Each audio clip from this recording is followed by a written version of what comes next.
আসসালামু আলাইকুম ওয়া রাহমাতুল্লাহ ওয়া বারাকাতুহু। আজকের শুক্রবার দিনের আলোচনা করব একটু একটা খিচুড়ি আলোচনা বলতে পারেন। অনেকগুলি প্রসঙ্গ নিয়েই কথা বলবো। সবার আগে কথা বলি আল্লাহ ও আল্লাহর রসুলের সাল্লাল্লাহু আলাইহি ওয়াসাল্লাম। শুক্রবার দিনের সকলের ফজরের নামাজ যদি কেউ মসজিদে পড়েন জামাতে, এটা আল্লাহ সুবহানাহু ওয়া তাআলার কাছে সবচাইতে প্রিয় নামাজ। আল্লাহ পছন্দ করেন। আমি জানি না শুক্রবার দিন সকালবেলা যদি ফজরের নামাজটা মসজিদে গিয়ে পড়তে পারেন এবং এটা আল্লাহর সবচেয়ে পছন্দনীয় নামাজ, তাইলে তো আপনি আল্লাহর পছন্দের মধ্যে পড়ে গেলেন পুরো দিনের জন্য, তাই না?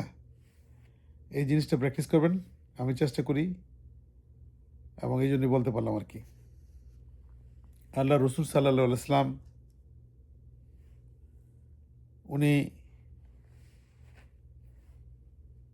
আমাদেরকে আল্লাহর তরফ থেকে ইসলাম ধর্ম এনে পৌঁছেছেন। জিবরিল আলাইহিস সালামের মাধ্যমে এসছে, সম্মানিত ফেরেশতা ওনার মাধ্যমে এসছে পবিত্র কোরআন, এবং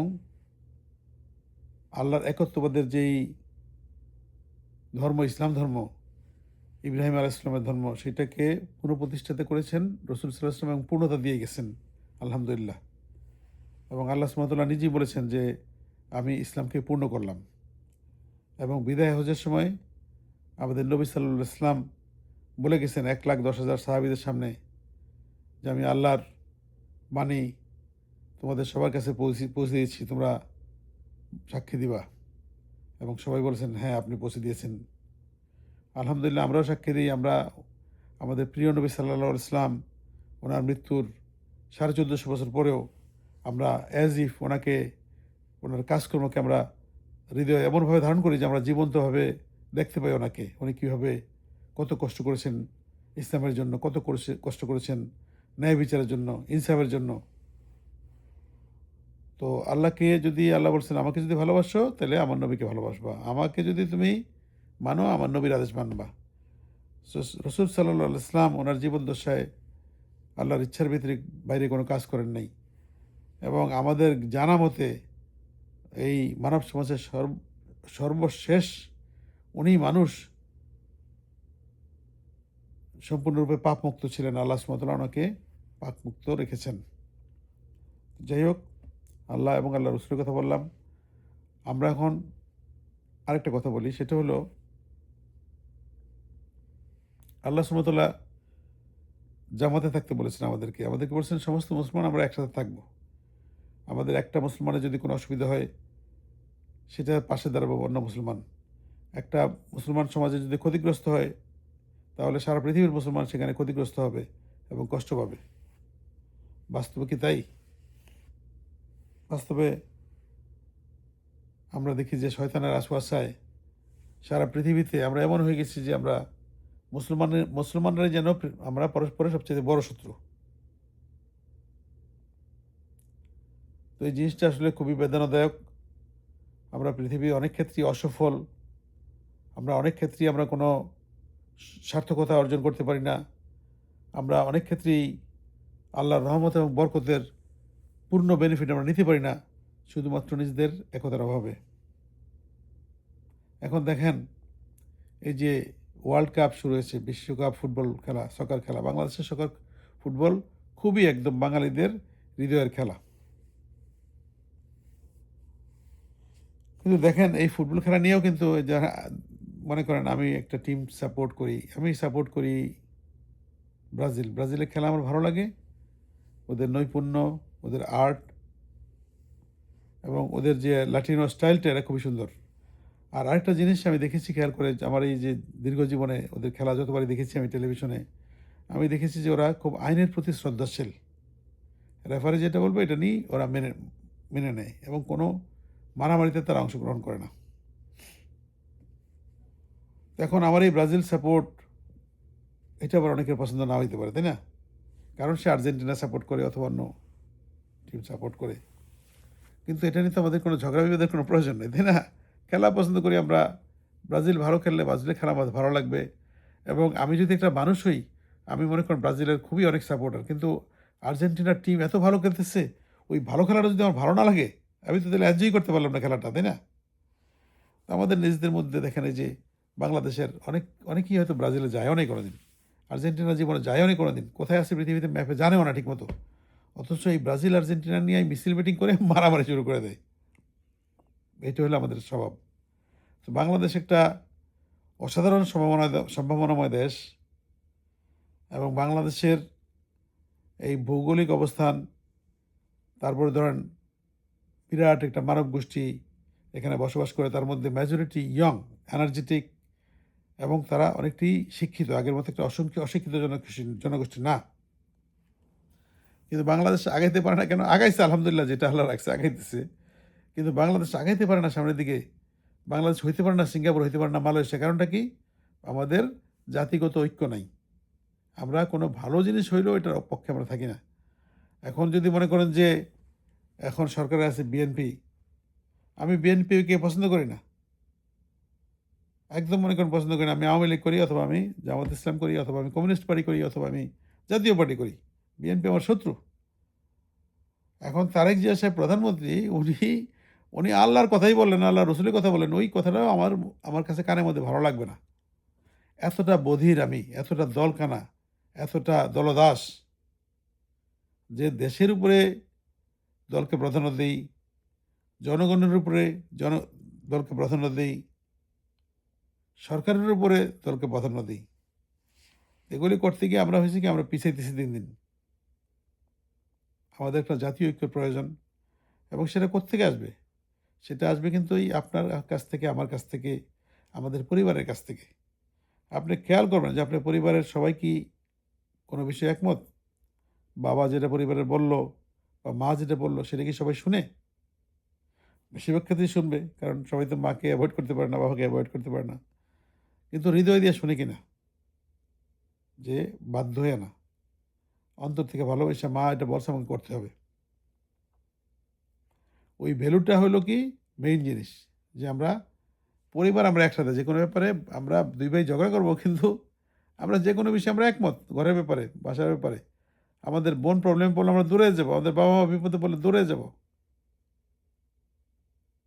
তো এই জিনিসগুলির মূল্যবোধটা সৃষ্টি হয় পরিবার থেকে, সেটা আসে সমাজে, সমাজ থেকে আসে দেশে। তো এই মূল্যবোধটা কিন্তু আসলে আপনার যদি পুনঃপ্রতিষ্ঠিত না হয়, বাংলাদেশে এই বিভাজনের রাজনীতি থাকবে, বিভাজনের অর্থনীতি থাকবে, বিভাজনের সমাজের নীতি থাকবে, এই ধর্মীয় বিভাজন থাকবে এগুলি। কারণ মূল্যবোধটা আস্তে আস্তে নষ্ট হয়ে যাচ্ছে। আমরা কোনো কিছু শিখতেছি না, বরঞ্চ যেগুলি শিক্ষা ছিল আমরা সেগুলি ভুলে যাচ্ছি এবং আমরা হয়ে যাচ্ছি অন্যরকম। যে হিজ হুজুজ একটা কথা আছে না? আমরা বিশ্ববিদ্যালয়ে যখন পড়তাম, এটা ছিল যে হিজ হুজুজ, মানে আমরা কোথাও একটা আড্ডা মারবো, যার যার বিল শেষে দিবে। তো এখন হয়ে গেছে বাংলাদেশে হিজ হুজুজ। পরিবারের মধ্যেও কে কোথায় গেল, কে কী করলো, কারো কোনো খবর নাই। এভাবে হচ্ছে কি, আস্তে আস্তে দেখা যায় যে একটা ভালোবাসার সমাজটা একটা ঘৃণার সমাজে পরিণত হয়। একটা ঐক্যবদ্ধ সমাজের ক্ষেত্রে একটা বিভাজনের সমাজ সৃষ্টি হয় এবং বাংলাদেশে এমন যে সরকারও একটা ছাড় দিয়ে রাখছে। সরকারের অবশ্যই অপরাধ আছে, সরকারের দোষ আছে। আপনারা দেখেন উন্নত বিশ্বে আপনার কয়টা দল আছে, রাজনৈতিক দল? বাংলাদেশে তো মানে আছে না ৫০টা ১০০টা দল। এটা খেয়াল করবেন না গভর্নমেন্ট, যে না আমরা বাংলাদেশের ৩টা বা ৪টা দলের বেশি আমরা রাখবো না। এখানে এতগুলি ১০১টা দল হইতে পারবে না। যেই দল ভাঙ্গে আরেকটা দল করবে, হবে না। এটা নিজেরাই আপনার ভাঙনের আপনারা রাজনীতি শিখাচ্ছেন আপনার জনগণকে। বাংলাদেশ সরকারকে বলতেছি। যে কেউ একটা দল করে নিবন্ধন করবে, যে কেউ একটা মারামারি শুরু করবে। নো! আদর্শগতভাবে তারা আপনারা সেখানে রাখেন কয়েকটা দল, ৩, ৪টা, ৫টা দল। এর বেশি আর কোনো অ্যাফিলিয়েশন দেওয়া হবে না। নির্বাচন কমিশন আর কোনো দলকে নিবন্ধন দিবে না। যেই মানে আছে না, যে যায় লঙ্কায় সে রাবণ। এখানে আমি বিএনপিতে বেড়ে গেলাম, আমি নিজে একটা পার্টি করব। আমি আওয়ামী লীগতে বেড়ে গেলাম, আমি একটা নিজে একটা পার্টি করব। এই জিনিসগুলোই বন্ধ করতে হবে সরকারিভাবে, তাইলে দেখবেন যে এত বিভাজন হবে না। যাই হোক, আরও অনেক কিছু আলাপ করার দরকার ছিল আজকে, শুক্রবার দিন। কিন্তু ১০ মিনিট হয়ে গেছে অলরেডি। আর আমার রিলগুলি বড় হয় দেখা অনেক বন্ধু-বান্ধব বলে, "তোমার রিলগুলো তো পুরাটা দেখতে পারি না।" তো পরিবারটা হইলো কি, পরিবারটাকে আপনাকে ধরে রাখতে হবে, আগলে রাখতে হবে। পরিবার থেকে পরিবারের মধ্যে বড় ছোট সম্মান, আদরের সম্পর্ক থাকতে হবে। পরিবারের সবাইকে জানতে হবে ঘরের মধ্যে চাল আছে কিনা, আটা আছে কিনা, তেল আছে কিনা। এটা সব সদস্য জানবে, শুধু বাপ-মা জানবে কেন? তো এই সমস্ত থেকে একটা একটা অনুভূতি আসে, মায়া আসে সংসারের প্রতি। এবং আমি মনে হয় যে আমরা টুগেদার, আমরা সবাই মিলে একটা পরিবার। এই জিনিসটা যদি চিন্তা করতে না পারে পরিবারের মধ্যে বইসা কেউ, সে সমাজে চিন্তা করবে না যে এই দেশটা আমার, এই সমাজটা আমার। সে বলবে ওই বেটা না, ওই তো আওয়ামী লীগ, মার ওরে ধইরা। ও বিএনপি, ওরে ধইরা মার দৌড়া। আমার এই এই পার্টি, এই দলের দেশ। আমার বাপে এই দেশে স্বাধীন করে দিচ্ছে। আমার বাপে এই দেশে ঘোষণা করছে। তো এই ফিলিংগুলি, এই বিভাজনের কথাবার্তাগুলি, এগুলিকে সাপ্রেস করে সামনের দিকে আগাতে হবে। আমি আশা করি বাংলাদেশের জেনারেশন, যে ইয়ং জেনারেশন এখন যারা আছে, তাদের মধ্যে ওই সমস্ত চেতনার বুলি এবং রাজাকারের বুলি এগুলি নাই। তারা রাইট অ্যান্ড রং চিন্তা করে সামনের দিকে আগাবে। লজিক থাকবে তাদের চিন্তাভাবনায়। এবং তারা যদি সত্যিকার অর্থে রাজনীতিতে আসে, তাদের স্লোগান ওরকম হবে না যে আমি মুক্তিযুদ্ধের চেতনায় বিশ্বাসী, এই সেই ওগুলি হবে না। তাদের কথা বলে যে হবে যে আমাদের দেশের অবস্থা এখন এরকম, এটা আগায় নিতে হবে এইভাবে সামনের দিকে। আমাদের এই কাজগুলি করা দরকার। বাংলাদেশে আসলে হচ্ছে কি, ফেরেশতাও যদি এসে রাষ্ট্রপতি হয় বা প্রধানমন্ত্রী হয়, তাকেও আমরা সবাই পছন্দ করব বলে মনে হয় না। কারণ হচ্ছে আমার নিজের মধ্যে ভালো জিনিসটা নাই, আরেকজনকে ভালো কেমনে বলবো? তো এই ভালো জিনিসটা, ভালোত্ব সৃষ্টি করতে হবে মানুষের মধ্যে। মানুষের মধ্যে আবার ভালোবাসার বীজ রোপণ করতে হবে। সেটাকে আবার নার্সিং করে বড় করতে হবে। এবং এটার দায়িত্ব হলো পরিবার। আপনি বাবা-মা, আপনার খেয়াল রাখতে হবে আপনার সন্তান বড় হচ্ছে, আপনার চোখের সামনে কোথায় যাচ্ছে, কি করছে না করতেছে। তাকে বুঝাইতে হবে কোনটা ভালো, কোনটা খারাপ। এবং মায়া মমতা দিয়া, আদর দিয়া, যত্ন দিয়া। এবং এই দায়িত্বগুলি এখন থেকে যদি আমরা পালন করা শুরু করি, হয়তো ১০-১৫ বছর পরে সুস্থ সুন্দর একটা দেশ আবার আমরা পাবো। আর নয়তো এই মারামারি, কাটাকাটি, রাহাজানি চলতেই থাকবে। কোনো শেষ নাই। It is a never ending game. আরেকজনকে ঘৃণা করা, হিংসা করা, আরেকজনকে প্রতিহত করা, আরেকজনকে অত্যাচারিত বানানো, এগুলি ওল্ড গেম, চলে আসতেছে সেই হাজার হাজার বছর বছর থেকে। এগুলো থেকে আমাদের বেরিয়ে আসতে হবে। তো যাই হোক, এইটুকুই বললাম। একটু টায়ার্ড লাগতেছে, আজকে জুমার দিনে একটু ঘুমিয়ে নেব কিছুক্ষণ। তারপর জুমার জন্য প্রস্তুত হওয়ার জন্য উঠবো ইনশাআল্লাহ তাআলা। আপনারা সবাই ভালো থাকবেন, আমাদের জন্য দোয়া করবেন। এই খিচুড়ি আলোচনা কেমন লাগলো বলবেন?